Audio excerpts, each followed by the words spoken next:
C'est l'un des défis majeurs de la phase post-séisme au Maroc, assurer la reconstruction des vastes zones sinistrées tout en respectant à la fois l'architecture et le patrimoine traditionnel, ainsi que les normes de sécurité. À l'instar des opérations de secours, le Royaume devrait d'abord se tourner vers l'expertise locale pour cette phase de reconstruction, ce qui engage naturellement le secteur national des BTP, bien que malmené par moments par la concurrence étrangère, les acteurs nationaux du BTP ont contribué au grand projet de modernisation du royaume et là, une nouvelle opportunité s'offre à eux.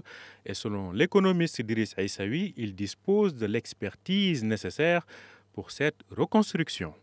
Je pense que le secteur des BTP au Maroc a une expérience extrêmement intéressante en ce qui concerne la gestion des urgences, surtout pour la construction des routes, des bâtisses, et particulièrement au niveau de ces régions, parce que ne l'oubliez pas, c'est pratiquement des unités d'habitat qui sont construites sur les flancs de montagne. Or, ça, les Marocains connaissent. Le BTP marocain a réussi à s'exporter ces dernières années, notamment sur le continent. L'Office d'échange constate d'ailleurs que le secteur du bâtiment et des travaux publics continue son expansion malgré le coup d'arrêt forcé lors de la pandémie du Covid-19. En 2021, son chiffre d'affaires annuel a avoisiné les 60 milliards de dirhams. Il devait réussir une croissance de plus de 3% en 2022.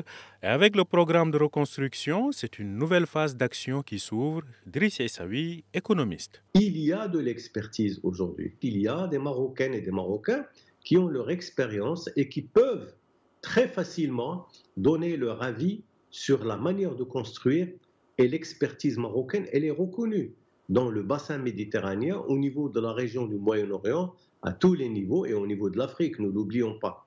Donc, la reconstruction selon des normes résistantes, je pense que ça se fera et les populations vont pouvoir en profiter très certainement. Il faut noter qu'avec cette phase post-séisme, c'est à la fois la reconstruction des logements et la réhabilitation des infrastructures endommagées qui est attendue, mais aussi le renforcement du développement social et économique dans les zones sinistrées.